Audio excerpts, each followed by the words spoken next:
Okay, so here is our review video for chapter 22. Oh, my purple pen has seen better days here. Let's see, let's get a different pen. Chapter 22. So chapter 22 is really short and was all about kind of like the history of evolution, kind of background and so on. So we have started with some scientists. So there was Darwin is a main player. So we talked about Charles Darwin. And then we also talked about Darwin was influenced by several other scientists. So Linnaeus, he's with classification, Cuvier, with Lyell, and then Lamarck. Remember, Lamarck was the giraffe guy. So we talked about the giraffe and so on. So just be familiar with kind of what they did, each one of these guys, and the overall big picture about all of them. So then the rest of it focuses on Darwin. So descent with modification. So now that we've talked about phylogenetic trees, that means, you know, that here's the tree and we have the common ancestor between two organisms here. So these guys have descended from one common ancestor, but they have modifications. So neither one of these are exactly alike. Review about Darwin and the Galapagos Islands, and we talked about with the finches and the beaks and so on, and kind of what that all means.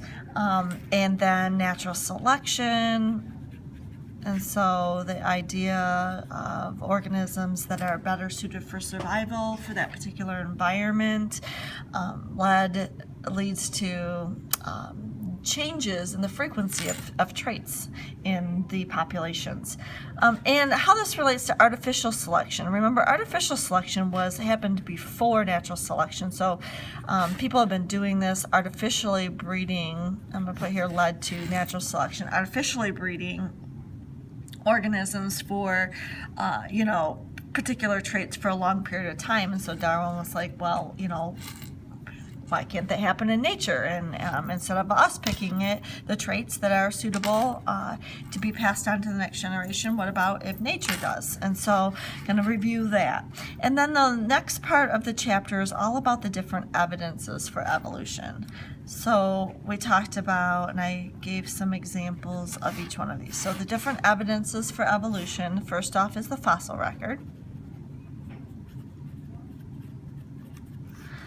So we've talked about that more in chapter 25 and 26 as well, and how that leads to building these trees.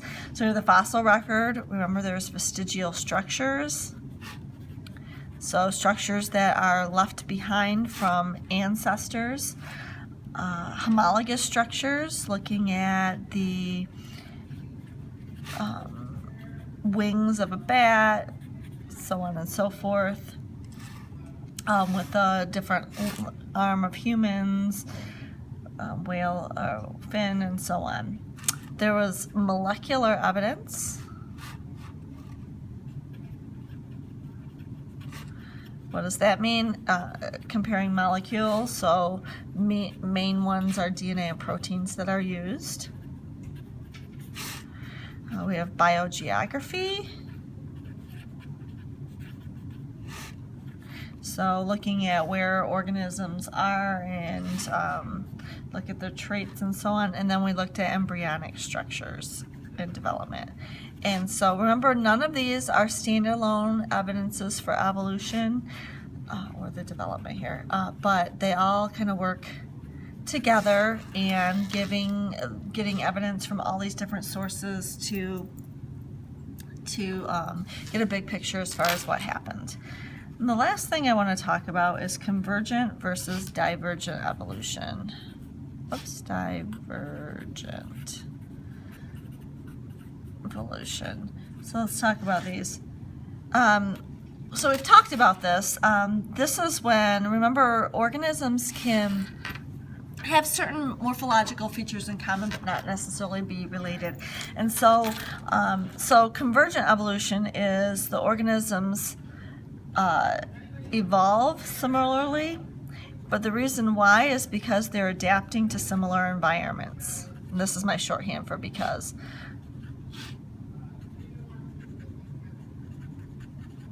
So they're adapting to similar environments and therefore have similar features, not necessarily because they are related. These are called analogous structures. Divergent evolution, organisms evolve similarly because of relatedness.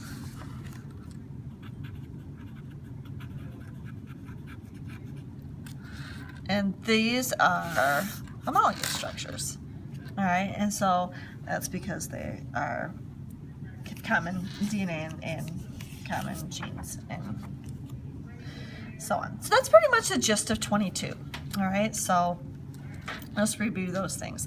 I'm going to kind of combine 22 and 23 here. So chapter 23 is all about what we call microevolution. This means looking at what, this is like the P and the Q, looking at what happens to the genes on a microscopic level, like, you know, like what happens to the frequency of the big R and the little r in the population. So not looking at just outside appearances, but what's going on internally. So how do we get original causes of variation or sources of variation?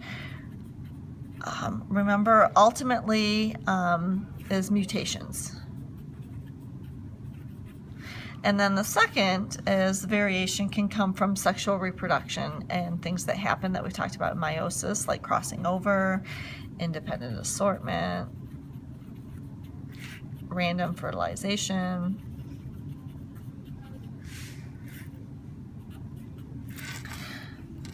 But the original source of mutation is, or source of a variation is mutation. So that's like how we get a little r and a big R.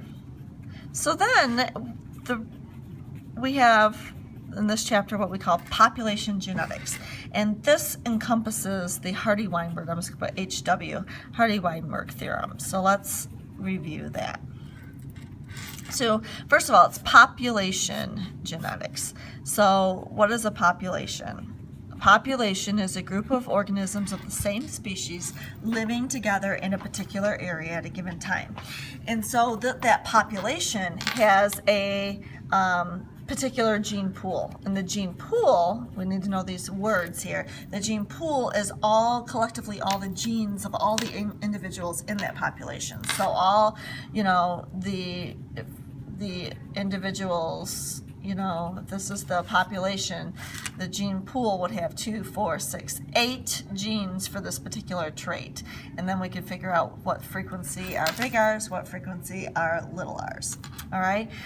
So what the Hardy-Weinberg theorem states is that the gene pool and the frequency of big R's and little r's. So in this case here we have 8 genes and we have 1, 2, 3, 4, 5 of those 8 are a big R, and that means 3/8 of them are a little r.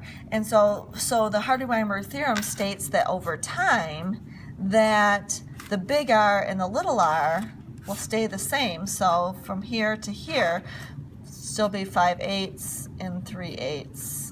All right, and so, but doesn't necessarily mean that the genotypes are going to be the same. So you could have big R, big R, big R, little r, big R, little r, big R, little r. And so the genotypes are different, but the frequency of the gene stays the same. And so that's what the Hardy-Weinberg theorem states. And so when we look at this then, remember that there are 5 conditions for a population to be at Hardy-Weinberg. Oops, Hardy-Weinberg equilibrium. What does that mean? P and Q don't change. I'm just going to put a triangle for change. So what are those 5 things? There has to be a large population. No migration, so no emigration or immigration, individuals coming in or out. 3, no mutation. 4, random mating, so no choosing mates based upon certain characteristics. 5, no natural selection. So everybody's equally suited to survive in their environment. All right, so then the Hardy-Weinberg equations we need to know and go over the problems. And I made a video, remember, of a video of the squirrel problems, squirrel worksheet. So you can go back and review that and go over that. The equations, remember to figure out allele frequencies was P plus Q equals 1. And then genotype frequencies, P squared plus 2PQ plus Q squared. All right, and so the squirrel sheet I'm talking about is this one here. So there's this, and then I gave practice Hardy-Weinberg problems here, and I made a video to model all of those. So I'm going to have you maybe go back. I'm going to have you go back and look at that for practice for Hardy-Weinberg problems. All right, so so take a look at that.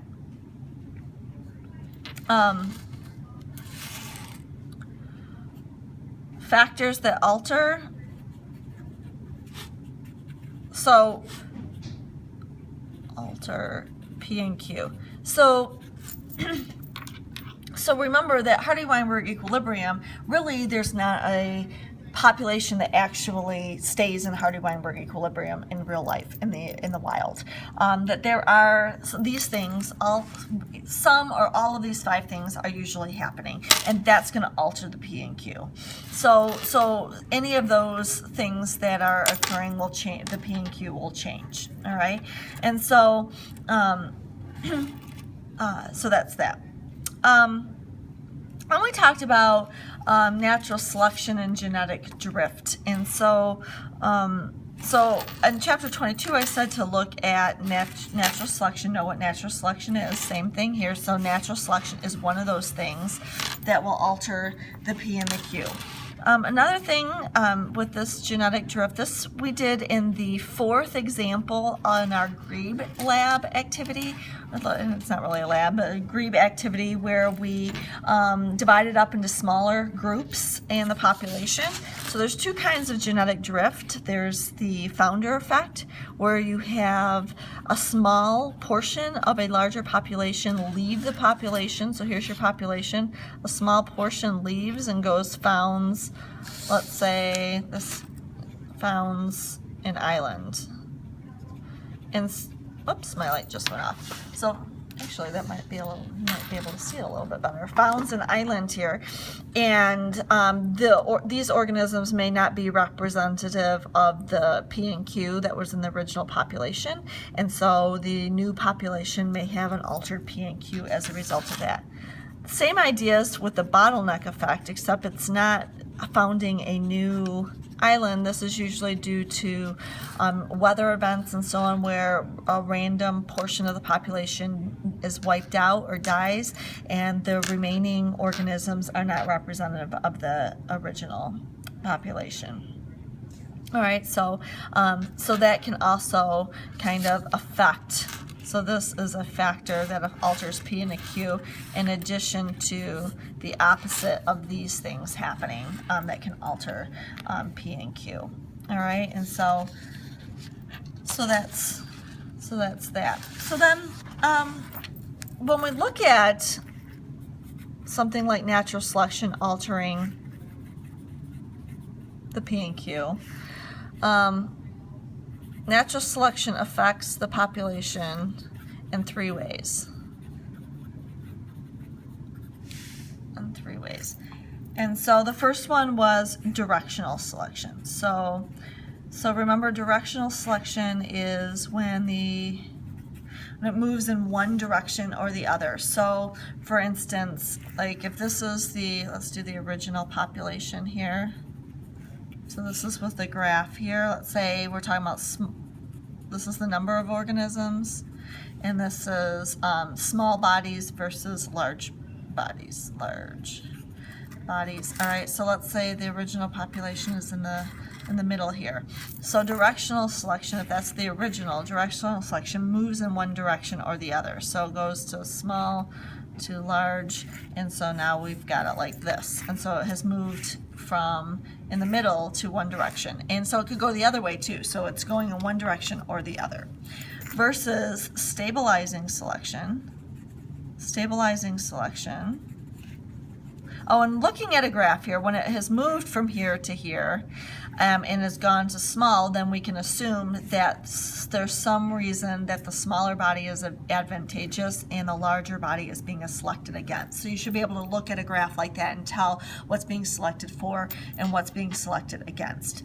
Now, for stabilizing selection, you get stabilizes in the center wherever it was to begin with, and so we're pushing in this direction here, and so you get a higher number of individuals in the center, and that's stabilizing. And then lastly, I'm going to put it up here, number 3 is disruptive.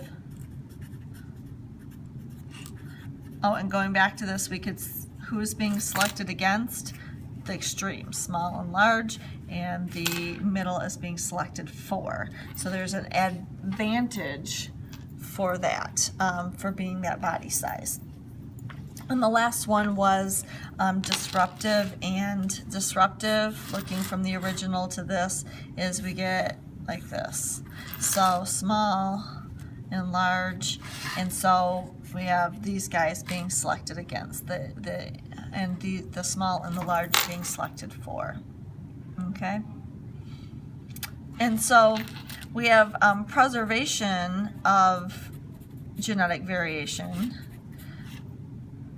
The genetic variation by, like us, we are diploid. So remember that it's very uncommon for like even a deadly little r disease, like if you're little r, to become wiped out of the population, because we have 2 genes, and so people can be hiding that gene, and so that helps to preserve genetic variation by not everybody having big R for that particular trait.